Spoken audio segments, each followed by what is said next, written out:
السلام علیکم ویورز، میرے چینل بی سیلز میں آپ کو ویلکم کرتی ہوں۔ میری ناول کا نام ہے جنزار، جس کی لکھنے والی ہے اشل خان۔ اگر ابھی تک آپ نے میرے چینل کو سبسکرائب نہیں کیا ہے تو پلیز میرے چینل کو سبسکرائب کریں اور ساتھ میں موجود بیل آئیکن کو ضرور پریس کر دیجیے گا۔ اسی کے ساتھ میں جنزار کا چوتھا پارٹ اسٹارٹ کرتی ہوں۔ ابھی وہ روم میں داخل ہی ہوئی تھی کہ پیچھے ٹی وی چلنے کی آواز سے وہ فوراً ڈر کر مڑی اور کاشان کو ٹی وی کے آگے بیٹھے دیکھ کر دنگ ہی رہ گئی۔ ابھی ایک سیکنڈ پہلے وہ وہیں کھڑی تھی اور وہ نہیں تھا، اور اب وہ وہاں بیٹھا ٹی وی کے مزے لے رہا تھا۔ نینا چند ثانیہ تک اسے دیکھتی رہی، مگر وہ ایسے بیٹھا تھا جیسے وہاں اس کے علاوہ اور کوئی ہے ہی نہیں۔ ہاتھ میں پاپ کارن لیے ٹی وی میں مہو تھا۔ نینا کو اس سے ڈر بھی بہت لگ رہا تھا، مگر وہ یہاں سے جانا چاہتی تھی۔ کاشان، نینا کے پکارنے پر اس نے بہت آرام سے اسے دیکھا۔ مجھے گھر جانا ہے، بہت ڈرتے ڈرتے اس نے مدعا بیان کیا، جیسے ایک عام سی بیوی اپنے شوہر سے میکے جانے کی اجازت طلب کر رہی ہو، کیونکہ وہ اب ٹی وی کی طرف دیکھ رہا تھا۔ گھر بساؤ اپنا، وہاں جا کر کیا کرو گی؟ نگاہ مسلسل ٹی وی پر تھی کاشان کی۔ نینا اس کی بات پر سکتے میں تھی، حیرت سے منہ کھلا کا کھلا رہ گیا تھا۔ گھر بساؤ؟ اس نے جیسے خود سے ہی سوال کیا، ایک جن ذات کے ساتھ۔ ہاں نا، وہاں جا کر کیا کرو گی؟ کون ہے اب وہاں تمہارا؟ اب وہ بڑی جلی کٹی مسکراہٹ سے دیکھ رہا تھا۔ میرے ابا جان ہے وہاں۔ نینا کی آواز ایک دم اونچی ہوئی، اس کا دل کسی انہونی کے خیال سے ڈوب رہا تھا۔ اب وہ ہنستا چلا گیا، اس کے کہکہے کی آواز سے گھر گونج اٹھا۔ تمہیں کیا لگتا ہے وہ اب تک زندہ ہوں گے؟ نینا پھٹی نگاہ سے اسے دیکھ رہی تھی۔ جو وہ سن رہی تھی اس کا دماغ وہ سمجھنا نہیں چاہتا تھا۔ نینا نے بے اختیار دروازے کے چوکھٹ کو تھاما۔ اگر وہ نہ تھامتی تو یقیناً گر جاتی۔ تم جھوٹ بول رہے ہو، وہ بے یقین تھی۔ یقین کرو یا نہ کرو، مجھے کب پرواہ ہے؟ کاشان نے کندھے اچکائے۔ نینا وہیں چوکھٹ پر بیٹھی چلی گئی اور زور زور سے رونے لگی۔ میں نے انجانے میں کیا تھا، مگر تم نے جان بوجھ کر میرے ابا کو مارا۔ میں تمہیں کبھی معاف نہیں کروں گی۔ اس کے آنسو تھم نہیں رہے تھے۔ میرے کیے کی سزا تم نے میرے ابا جان کو دی ہے۔ ابا جان کی جان لے کر یہ کون سا انصاف ہے؟ تمہیں اللہ ضرور دکھائے گا۔ جب اپنا کوئی مرتا ہے کیسا درد ہوتا ہے، شاید تم اب وہ درد سمجھ سکو۔ کاشان اب اس کے قریب بیٹھا ہوا تھا۔ وہ درد جو ہم نے محسوس کیا ہے، جس درد سے ہم گزرے ہیں، اس کے بعد بھی تمہیں زندہ رکھا۔ وہ اس کے جھکے سر کو دیکھ رہا تھا۔ نینا ایک دم چلا اٹھی۔ کیا ابھی بھی تمہیں ٹھنڈ نہیں پڑی میرے باپ کو بے قصور مار کر؟ مجھے یہاں ان حالات میں پہنچا کر بھی تمہاری آنکھ ٹھنڈی نہیں ہوئی؟ نینا کا دل کیا اسے مار کر وہ خود کو ختم کر دے۔ میری وجہ سے تم نے میرے معصوم باپ کو مارا، اللہ تمہیں کبھی معاف نہیں کرے گا۔ بیگم، بد دعا تو نہیں دو۔ دفع ہو جاؤ، میں تمہاری بیگم نہیں ہو سکتی۔ تم ایک قاتل ہو۔ نینا نے اس کا گریبان پکڑ لیا، اس پر جنون سوار ہو چکا تھا۔ وہ غصے اور نفرت سے پاگل ہو رہی تھی۔ کاشان نے بہت نرمی سے اس کے ہاتھ کو اپنے گریبان سے ہٹایا۔ جنزار سے پنگا نہ لو، میرے مقابلے کی تم میں طاقت کہاں؟ وہ اپنے کالر کو صاف کرنے لگا۔ نینا نے بس ایک پل سے اسے دیکھا اور فیصلہ کر کے اٹھی۔ تم مجھے اذیت دینا چاہتے ہو نا؟ جب میں ہی نہیں رہوں گی کسے اذیت دو گے؟ کسے اذیت دے کر تسکین حاصل کرو گے؟ اور وہ تیزی سے کچن کی طرف پلٹی۔ اسی تیزی سے کاشان نے نینا کو پکڑ لیا۔ چھوڑ دو مجھے، وہ حلق کے بل چلائی۔ ارے سنو تو! کاشان نے نینا کے ہاتھ کو سختی سے دبوچا تھا۔ مذاق تھا، تمہارے ابا جان زندہ سلامت ہیں۔ نینا ایک دم ٹھہر گئی، جیسے بپھری ہوئی موجیں ایک دم سکوت میں چلی جائیں، اور اسے تولتے نگاہ سے دیکھنے لگی۔ اسے گہری نظر سے دیکھا۔ تم جھوٹ بول رہے ہو۔ اس کی آنکھیں مینا برسانے لگیں۔ نہیں، میں کسی بے گناہ کو کیوں ماروں گا؟ وہ اس کی آنکھوں میں جھانک رہا تھا۔ میری دشمنی صرف تم سے ہے۔ اس کی آنکھیں سرخ ہو چکی تھیں۔ تم مجھ سے بہت زیادہ نفرت کرتے ہو نا؟ نینا نے جیسے تصدیق چاہی ہو۔ بے حد، بے انتہا، وہ جذب سے بولا، جیسے محبت کا قرار کر رہا ہو۔ تو مجھے زندہ کیوں رکھا ہوا ہے؟ مجھے مار دو۔ نینا ایسی زندگی سے اب تنگ آ چکی تھی، اس لیے اب وہ اسے آفر دے رہی تھی۔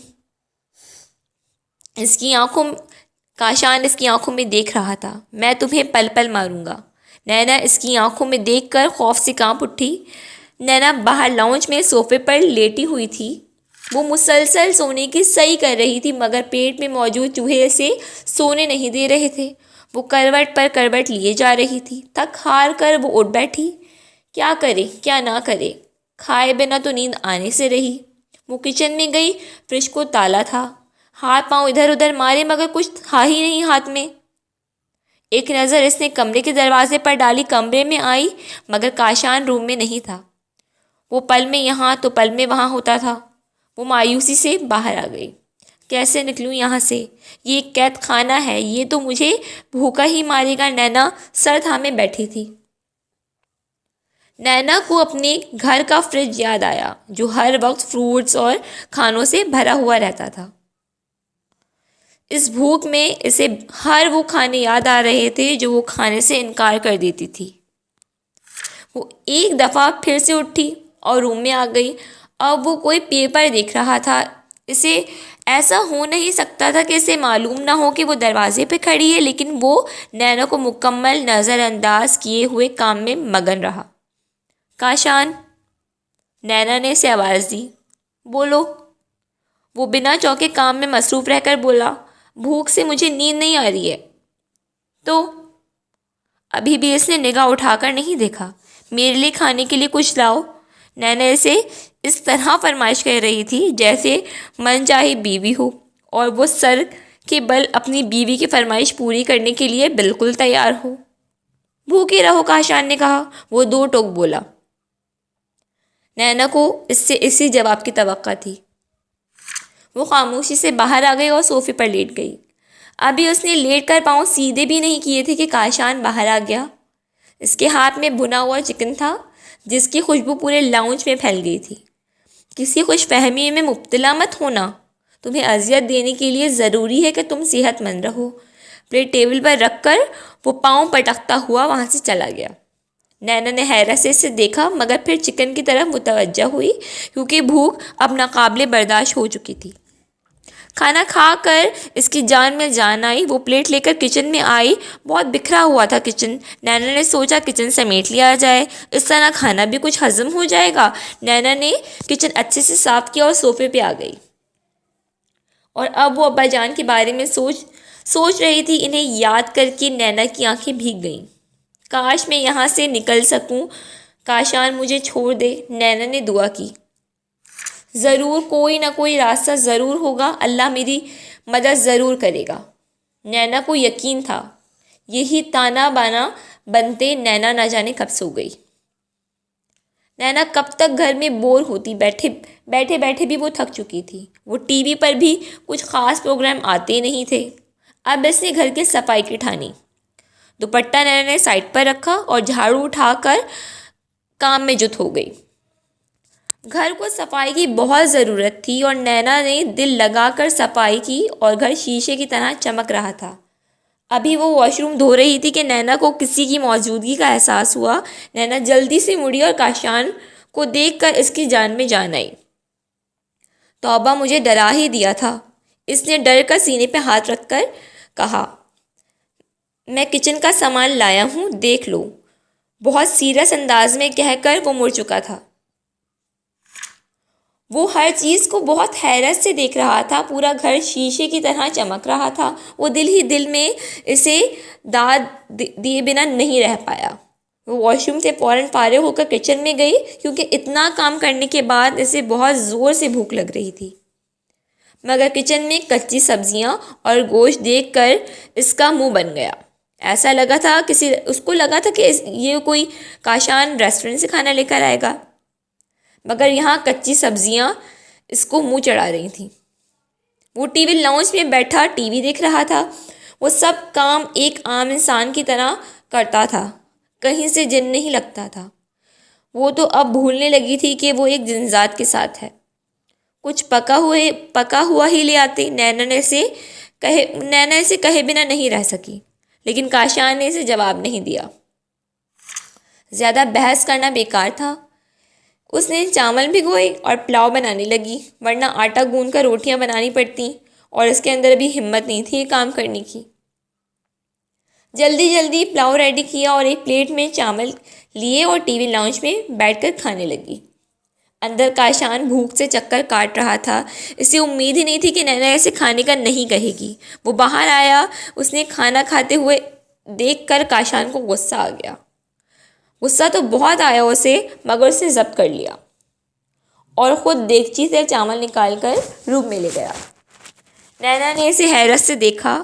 وہ اسے کہنا چاہتی تھی کہ اس نے یہ چاول اپنے لیے رات کے لیے بچائے تھے، مگر وہ خاموش رہی۔ شاید اسے بھی بھوک ہو، جنات کو تو زیادہ ہی بھوک لگتی ہے، نینا دل ہی دل میں کہہ رہی تھی۔ وہ کچن میں برتن رکھ کر آئی اور ٹی وی لاؤنج میں بیٹھا ہوا دیکھا اسے۔ نینا نے اب چوکنا چھوڑ دیا تھا۔ وہ اب روم میں گئی، تھکن بھی ٹوٹ کر ہو رہی تھی، بستر پر لیٹتے ہی وہ سو چکی تھی۔ نینا کی آنکھ کتے کے بھونکنے سے کھلی۔ وہ جھٹ سے اٹھ بیٹھی۔ یہ وہی آواز تھی جو وہ اپنے گھر میں سن چکی تھی۔ نینا کا دم دھک دھک کیے جا رہا تھا۔ تیزی سے وہ باہر کی طرف آئی، مگر وہاں کوئی نہیں تھا۔ گھر میں وہ تنہا تھی، شاید میرا وہم ہو۔ نینا نے سر تھاما ہوا تھا۔ اب نینا کو پیچھے کتے کے غرانے کی بہت تیز آواز آئی۔ نینا کا دل ڈوب رہا تھا۔ وہ ایک دم پتھر کی ہوئی۔ دھڑکتے دل کے ساتھ نینا نے پیچھے مڑ کر دیکھنا چاہا۔ نینا کی جان ہی نکل گئی۔ نینا کو لگا جیسے اسے دھوکا ہوا ہے۔ وہ کوئی کتا نہیں بلکہ شیر ہے، اتنی بڑی جسامت جیسے ببر شیر ہو، مگر منہ کتے والا۔ نینا نے روم کی جانب دوڑ لگائی، مگر دروازے پر ایک اور کتا کھڑا نینا پر حملے کے لیے بالکل تیار تھا۔ کاشان، نینا نے اسے آواز دی۔ نینا کے گرداب چاروں طرف کتے ہی کتے تھے۔ یا اللہ میری مدد کر، نینا نے دعا کی۔ اب صوفے کے پیچھے والا کتا نینا پر حملہ کرنے کے لیے تیار تھا۔ اس نے جیسے نینا پر حملہ کیا، ویسے ہی نینا کے گرد اچانک دھواں چھانے لگا۔ وہ دھواں نینا کے گرد چکر کھا رہا تھا۔ نینا کو دھوئیں کی وجہ سے کچھ نظر نہیں آ رہا تھا، لیکن یہ دھواں نینا کو خدا کی مدد لگی۔ اب آہستہ آہستہ دھواں چھٹنے لگا، اور دھواں جب ختم ہوا تو نینا چاروں طرف دیکھ کر حیران کھڑی تھی۔ وہ ایک بار پھر جنگل میں کھڑی تھی۔ حیرت سے وہ چاروں جانب دیکھ رہی تھی۔ یہ میں دوبارہ یہاں کیسے آ گئی؟ کاشان، وہ زور سے چیخی۔ صبر، نینا کو بہت قریب سے اس کی آواز سنائی دی۔ نینا کو بہت گھبراہٹ ہونے لگی تھی۔ وہ ایک بار یہاں شیر کا سامنا کر چکی تھی۔ نینا کو بہت ڈر لگا تھا دوبارہ کسی بادشاہ کے ہتھے نہ چڑھ جائے۔ بہت دیر انتظار کے بعد نینا نے دھواں اٹھتا دیکھا، مگر وہ خوف زدہ نہیں ہوئی۔ اس دھوئیں سے کاشان برآمد ہوا۔ تمہیں کچھ دن یہیں رہنا ہوگا، وہ آتے ہی ساتھ بولا۔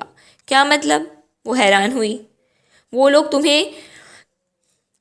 تمہاری وجہ سے میرے بھی دشمن ہو گئے ہیں، اور تمہیں مارنے کے لیے ہی وہ لوگ آئے تھے۔ مجھے بہانے سے انہوں نے بلایا اور پیچھے یہاں پہنچ گئے۔ اگر تم مجھے آواز نہ دیتی مجھے پتہ نہ چلتا۔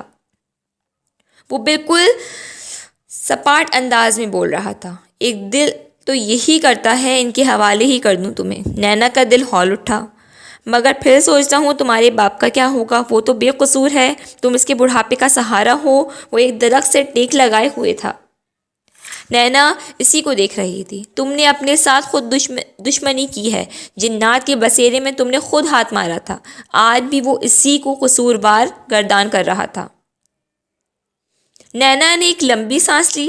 لیکن اب تم خود کو خود بچاؤ، میں کب تک تمہارے لیے خوار ہوتا پھروں گا؟ کاشان نے غصے سے پاؤں کو ٹھوکر ماری۔ اسے اب شدید غصہ آ رہا تھا۔ نینا خاموشی سے اسے دیکھ رہی تھی۔ وہ کیا کہتی؟ اسے تو معاملے ہی میں کچھ سمجھ ہی نہیں آ رہا تھا۔ یہ جنگل ہے، تم آرام سے جیو یا مرو میری بلا سے۔ اس کا دماغ غصے سے کھول رہا تھا۔ اس لڑکی کی وجہ سے اس کے اپنے لوگ اس کے دشمن بن بیٹھے تھے۔ اب کیا کروں؟ نینا بے بسی سے بولی۔ ناچو اور عیش کرو، وہ دلجلے سے بولا۔ صحیح کہا۔ نینا کو بھی غصہ آیا۔ اس جنگل میں ڈانس کتنا رومانٹک ہوگا نا؟ وہ اسے تصدیق چاہ رہی تھی۔ کاشان اسے خاموشی سے دیکھ رہا تھا۔ اس کی یہ خوبصورتی بھی اس کے لیے بہت بڑا وبال ہے، بندہ اسے اکیلے بھی نہیں چھوڑ سکتا۔ کاشان دل ہی دل میں جھنجھلا اٹھا۔ نینا نہ جانے کیا سوچ رہی تھی، چاروں طرف سے مشکل میں گھری ہوئی تھی۔ ایک جادوئی جنگل میں تو نہ جانے اسے کہاں لے جانا چاہتا تھا، اور اوپر آسمان پر ایک تارا چاند کے قریب آیا تھا اور نیچے دونوں مخالف سمت میں دیکھ رہے تھے۔ اس بات سے بے خبر آسمان پر ان کی قسمت کا تارا چمک رہا تھا۔ مجھے یہاں سے جانا ہوگا، وہ لوگ بلا رہے ہیں، خیال سے رہنا، یہ جادوئی جنگل ہے۔ کاشان اسے یہ کہتے ہوئے غائب ہو گیا۔ نینا اس جنگل میں تنہا کھڑی تھی، چاروں جانب اندھیرا چھایا ہوا تھا۔ نینا وہیں پتھر پر بیٹھی رہی، سوچ رہی تھی اب آگے کیا کرنا ہے۔ جنات کا گروہ اس کے تعاقب میں تھا، یقیناً شعلہ کی فیملی اس کے پیچھے لگی تھی۔ انجانے میں کیے گئے فعل کی سزا وہ لوگ دینے پر تلے تھے۔ سوچتے سوچتے نینا کی سوچ کاشان کی طرف مڑ گئی۔ وہ چاہتا تو اب تک مجھے مار چکا ہوتا، لیکن اس نے مجھے نہیں مارا، انجانے میں اب وہ مجھ سے کیا چاہتا ہے۔ انہی سوچوں میں غلطاں نینا چل دی۔ درختوں کا نہ ختم ہونے والا ایک سلسلہ تھا۔ وہ اتنی بہادر کبھی نہیں تھی، مگر اب حالات نے اسے بہادر بنا دیا تھا۔ مگر پھر بھی اس طرح تنہا چلنا اسے خوف میں مبتلا کر رہا تھا۔ بابا کو جب بتاؤں گی کہ میں اس طرح کے سفر میں پھنس چکی ہوں، بابا یقینی نہیں کریں گے۔ اس سوچ سے اس کے لبوں پہ مسکان آ گئی، کیونکہ وہ ایک بزدل لڑکی تھی۔ اچانک وہ ٹھوکر کھا کر منہ کے بل گری اور منہ سے خون نکل آیا۔ وہ بے دھیانی سے چل رہی تھی اور پتھر سے پاؤں ٹکرا گیا۔ دوپٹے سے نینا نے منہ صاف کیا۔ اسی پل نینا کو لگا کوئی تیر کی طرح اس کے پاس سے گزرا ہے، مگر وہ اسے دیکھ نہیں سکی۔ نینا ڈر گئی، کیونکہ پہلے بھی اس کا سامنا شیر سے ہو چکا تھا۔ کوئی اور بلا نہ نکل آئے، وہ ڈر سے ادھر ادھر دیکھ رہی تھی۔ ایک بار پھر کوئی مخلوق اسے اس کے بہت پاس سے تیزی سے پھرکی کی طرح گزری۔ نینا ڈر سے درخت کی اوڑ میں آ گئی۔ اس کا دل کانپ اٹھا کہ ایسی انجانی مخلوق تھی۔ نینا درخت کی اوڑ سے دیکھ رہی تھی۔ چھوٹا سا بونا تھا، موٹی موٹی بڑی سی آنکھیں جو اس کے چھوٹے سے چہرے پر عجیب لگ رہی تھیں، لمبی طوطے جیسی ناک، قد 2 سال کے بچے جتنا۔ وہ شاید نینا کو ڈھونڈ رہا تھا۔ نینا کا خوف سے برا حال تھا، عجیب و غریب چیز تھی۔ وہ اسی درخت کے پاس آ گیا۔ نینا سانس رو کے کھڑی تھی، لیکن وہ پھر بھی پوری چیز تھا۔ جھٹ سے نینا کے سامنے آ گیا اور زور زور سے خوشی سے تالیاں بجانے لگا، جیسے بچے ڈھونڈنے کے بعد خوشی کا اظہار کرتے ہیں۔ اب وہ آنکھیں گھما گھما کر اسے اوپر سے نیچے دیکھ رہا تھا۔ نینا کو اب وہ ایک معصوم سا بچہ لگا۔ اس بونے نے اب نینا کا ہاتھ تھاما اور اس کے مرمرے ہاتھوں پر ہاتھ لگا کر حیرت کا اظہار کر رہا تھا۔ نینا کو اس بونے کے ہاتھ بہت سخت اور کھردرے لگے۔ اب وہ بونا اسے لے جانا چاہتا تھا۔ نینا نے اس سے ہاتھ چھڑوانا چاہا، مگر وہ بضد رہا اور اس کے ہاتھ چھوڑنے پر وہ راضی ہی نہیں ہوا۔ نینا نے اپنا ہاتھ جھٹکے سے چھڑوانا چاہا اور اس نے دھکا دے دیا۔ نینا درخت کے اندر جا گری۔ نینا حیرت سے آنکھ پھاڑے اندھیرے سے دیکھنے کی سعی کر رہی تھی۔ وہ حیرت زدہ تھی کہ وہ اندھیرے میں کیسے آ گئی۔ درخت ایک سرنگ کی طرح تھا۔ نینا لیٹے لیٹے آگے بڑھنے لگی۔ اس کی کوہنی پھر چھل گئی اور جھکے جھکے اس کی کمر میں درد ہونے لگا، مگر سرنگ تھی کہ ختم ہونے کا نام ہی نہیں لے رہی تھی۔ اللہ اللہ کر کے سرنگ سے باہر آئی۔ اس کی سانس پھول گئی تھی اور وہ تھک کر چور تھی۔ باہر وہ جس کمرے میں آئی تھی اسے دیکھ کر وہ بے ہوش ہو گئی، ورنہ چکر کھا کر گر گئی تھی۔ نینا اس وقت اسی بادشاہ کے کمرے میں موجود تھی جہاں کاشان نے اس سے نکاح کیا تھا، اور بادشاہ کو دیکھ کر نینا نے بے ساختہ منہ پر ہاتھ رکھ لیا۔ بادشاہ بے ترتیب سا پڑا تھا اور اس کے منہ سے جھاگ نکل رہا تھا۔ نینا اسے صدمے کی کیفیت سے دیکھ رہی تھی۔ یا اللہ، یہ کیا ہو گیا؟ نینا کو اس صورتحال میں کچھ سمجھ ہی نہیں آیا۔ یا اللہ میں کیا کروں؟ بادشاہ نے وہی لباس پہنا ہوا تھا۔ نینا یہاں سے گئی تھی۔ نینا اپنا سر پکڑ کر بیٹھ گئی تھی۔ یہ کہاں پھنس گئی ہوں میں؟ گھوم پھر کر وہیں واپس آ گئی۔ یہ کیسے مرا؟ کچھ سمجھ ہی نہیں آ رہا۔ نینا نے چاروں طرف دیکھا، شاید کوئی کھڑکی نظر آ جائے، مگر بے سود۔ وہ ایک بند ہال تھا۔ دروازے پہ کھٹکا ہوا اور وہی لڑکی ٹرے میں جام لیے چلی آ رہی تھی جس نے نینا کو گولی دی تھی۔